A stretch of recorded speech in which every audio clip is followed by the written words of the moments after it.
I want to talk about some of the hidden costs that you might have if you're a mobile mechanic slash home side mechanic kind of doing things. Now, I'm an IT guy. I was a network engineer. Now I'm an IT support specialist or something. But I fix computers and computer networks for a living. But I love to wrench on cars. I love to get dirty working on cars. And I love to diagnose cars. I love to diagnose drivability issues and electrical issues. So I really enjoy this. And it's made a fun side way to help people and to make a little extra money. But whether you're doing it to make a profit or not, if you're just doing it to break even, right, you still need to know what some of these hidden costs are going to be. And if you're a person that's considering having someone who's a mobile mechanic slash home side work mechanic work on your car, you might wonder why sometimes they're not that much cheaper per book hour than a real shop is. And what are the advantages of going with somebody like me to work on your car versus taking it to a dealership or a large independent shop?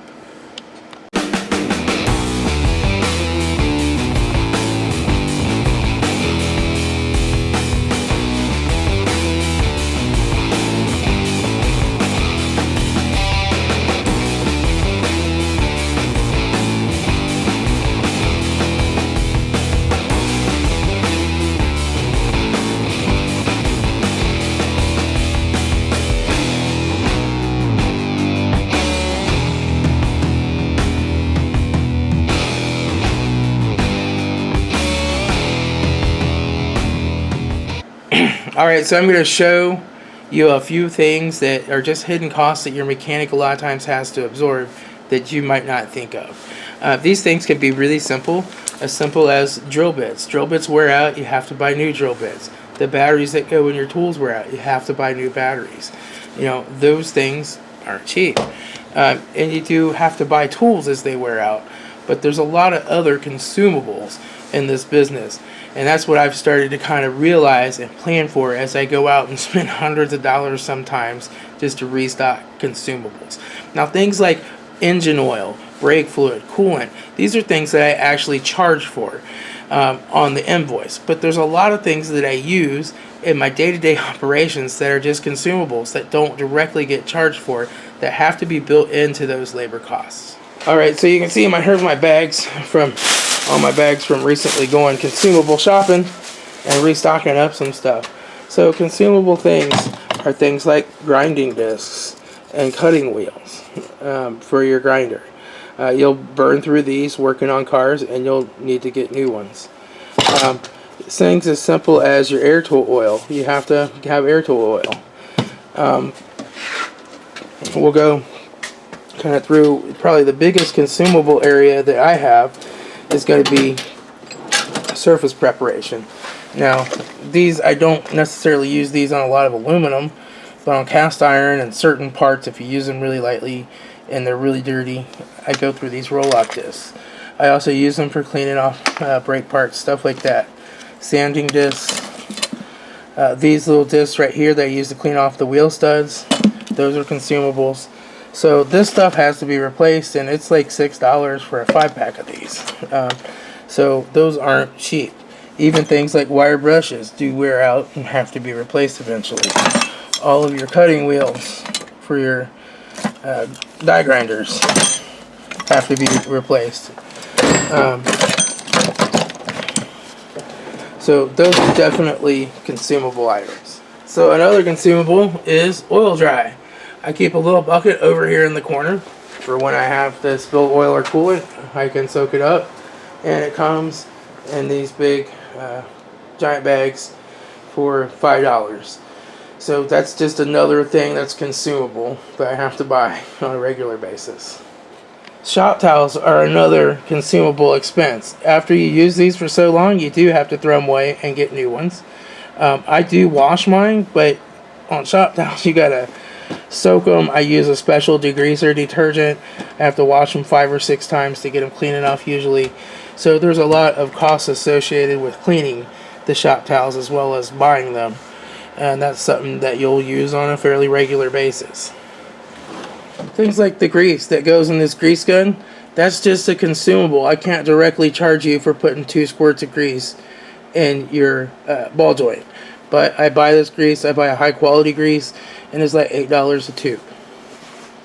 So other consumables would be like, I have some glass cleaner. I have all these different throttle body cleaners, a battery terminal cleaner, all this kind of stuff that I can't directly charge for. Now if I'm putting in brake fluid to do a brake flush, I'll charge you for the brake fluid that I use. But a lot of this other stuff, you can't really directly charge for it. So a lot of this stuff, if I use refrigerant, I do charge for that, but I keep really, stocked up on refrigerant because one day they'll make it illegal, and what I have will be what I have, right? Then brake clean. This is another consumable that you can go through a lot of. I use this Rule King brand. It's $1.99 a can, but that's another thing.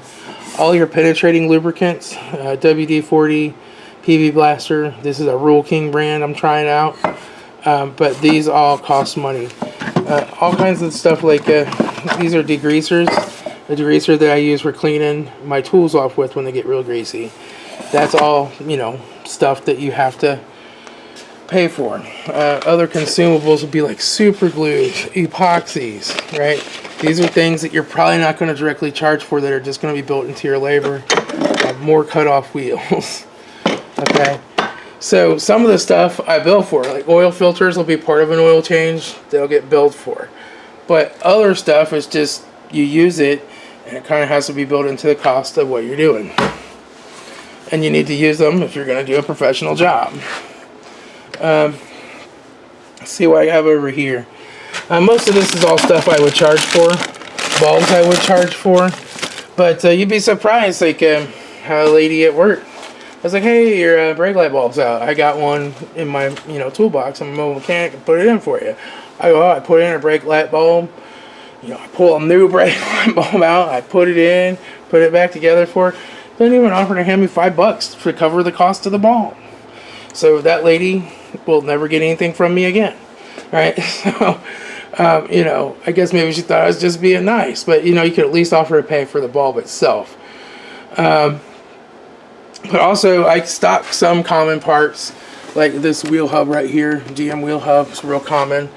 I keep some junkyard parts in. I keep some Honda ignition coil unplug coils and some GM coil stuff. I have more GM coil stuff in my car. So there's a cost associated with that, but that again would be sold to the customer when I use it. So coolants are something that you have to stock. Like I have to stock purple Mopar coolant, orange Mopar coolant. I have Dex Cool coolant. And I like to stock these OEM coolants. Now some customers have already added green to their system and they're happy to just have it re-topped off with some universal stuff. But if I'm working on somebody's newer car and it has 10-year Mopar purple coolant in it and I had to change something on it, I want to put the genuine stuff back in it. So I have to keep that on hand. Again, it's something that I'm going to charge the customer for. But one can of this concentrate at the dealer is $25. So it's an expense to keep that on hand. So I probably have hundreds of dollars wrapped up in coolant. I keep oils on hand. Sometimes the customer wants a specific oil, and I'll have to just go pick that up. But I normally use this Harvest King. It's ILSAC GF5 rated. I usually just use this Rule King branded oil unless I specifically want Dexos or some other type of oil. So another thing that we need to have in our garage is heat. So we have the cost of propane to run whatever heat we're running. And again, we have to have heat. So here I have a kerosene heater. That's the cost of the kerosene. And let's not forget that there's electricity that runs all this stuff in the garage. So here's an electric heater, electric bench grinder, electric drill press. All of these electric lights. A 240 volt air compressor. Okay, that uses electricity. So when I'm out here working, I'm running up the electricity bill. That's yet another cost and consumable part of, running a home shop that you might not think about too much when you only come out to your garage to change your oil once in a while. But when you're out here for an entire day running all this stuff, you're going to see your electric bill go up.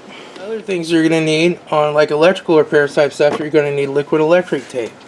You're going to always need selections of butt connectors and heat shrink, which should be up here. So you're going to need to buy heat shrink, zip ties. A lot of this stuff is just consumable stuff that you'll use. Those don't belong here. Soldering flux, solder wick. These are all just consumable things that are going to be built into your repair rates that you're going to use. So, you know, you got to have this stuff to do the repairs. Electric tape, that's another one. And so these add up over time, and they're things that you're going to have to buy, and they're going to come out of whatever money you make. Now for brakes, you're going to have other consumables. Now for NICOP line, I charge for it by the linear foot, and I break that out as to what it costs. But NICOP line is not cheap if you buy it at AutoZone. It is a little bit more affordable online. But, you know, brake parts, lubricant, you're going to go through a lot of this if you do brake jobs. Something else you got to buy at like $15 a tube. Tire repair items, you know, you're going to have valve stems that you replace. You're going to have tire plugs, stuff like that, that you have to replace. These safety seals here are my favorite ones, but, you know, these cost money. So that's another consumable item. Things like UV dye, this is the kind I like to use. Those are another, you know, consumable item that you'll have to buy and replace as you do AC work. Here's another good example. All kinds of little assortment kits. Like this is O-rings. I have a bigger O-ring assortment as well. And then another consumable item that you don't charge for is plastic clip assortments. You'll always need tons of plastic clips. These are things that you'll have to replace. Cotter pins. That's another consumable item.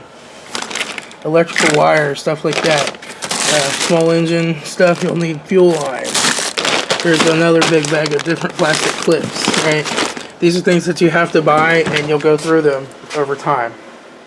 So another good example, you wouldn't believe that this is like $80 worth of nuts and bolts, but it is. This is just assorted metric nuts, bolts, and washers. And that doesn't include the wheel studs, just these bolts. When I went and bought all, actually not even the red ones, when I went and bought all the black ones, it was $80. And I had another $30 in these red ones. And you'll use these over time to replace broken stuff and all that, and you'll need more. So that's another consumable item you have to deal with. Another thing is these contractor bags. Now, they last quite a while, but it's like $20 to get a pack of these super thick contractor bags that I use for my trash in the garage. And I just set it up in this little leaf. This is like a little thing you can set up to rake and put leaves in. It makes a great little garage trash receptacle. But you throw heavy stuff away, you gotta have a really thick, heavy-duty trash bags. Those cost money. Nitro gloves. You go through those. They cost money. They're pretty cheap at Harbor Freight, but I go through a box of these a month at like, I think it's $7 or $8 a box. I really like the Napa Challenger ones, but they're like $15 a box, so I've been living with these lately. Things like propane for your torch. You'll have to replace that. It's another consumable item. When it's time to get your oxyacetylene refilled, you've got to pay for that too. And I have the small tanks, and I have a place that fills them up pretty cheap, but you have to do that. But like right now, the hoses, these got way too old and started to split, so I had to throw those away. I'm waiting on another set of hoses so that I can actually use these again. Another thing that you'll go through, especially if you use the pink hoses, is air hoses. These things go bad and they go crazy. This hybrid hose I've gotten at Advance, it's been awesome. I've used it over a year now, and it's very flexible even when it's cold. So I've actually been really happy with that hose. But you will go through these, you will wear them out, you will have to replace them. While we're talking about air compressors, you have to change the oil in your air compressor every so often and do a maintenance on that. You have to replace the belt on it when it breaks. So these are all things that are going to be a consumable item. Alright, so hopefully, if you're thinking about going into the mobile mechanic / home mechanic business, this is some stuff to think about. It's food for thought. What are your costs going to be when you're doing these jobs, and what kind of stuff are you going to need to buy, and what do you need to set your labor rate at? My labor rate has been $50 an hour for most mechanical things, $75 an hour at straight time per hour for electrical diagnosis and repair. But those rates may need to go up. I may need to raise it like 60, 85 to cover all these costs so that I still make enough money to want to do it, right? I mean, I don't want to spend all weekend working on cars and make $100 at the end of it all. I might as well have stayed inside and watch television. So I have to make enough money so that it's worth it for me to be in business to save my customers money. And this is something you have to think about when you're hiring a mechanic and they're like, oh, I'll do it for $20 an hour. You might want to double check because they might not be doing it right. And to do a brake job right, you got to have the right tools, right stuff, right lubricant to do it right. And they might not be doing it right. And you want it done right. And so I try to do the absolute best job I can every time I do it. I try to never just shortcut it or be like, oh, they'll never know. I just always try to do it right. Because if my work does go into a shop and somebody's like, oh man, your brakes really screwed them up, even though that's usually the other way around for me, they took it to a shop and I'm like, oh, the shop screwed your brakes up. I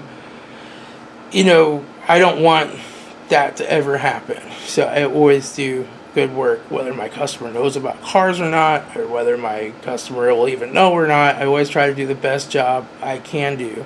And I try to be mindful of finding ways to save the customer money when I can. I find that a lot of people who are doing mechanic work at a shop will say something to the effect like, well, typically my share of the flat rate is $20-some an hour, or $20 an hour, or $15 an hour. So if I'm making $20 an hour at home, then I'm good. Except the shop buys the brake clean and the lubricants and all the shop towels and that kind of stuff.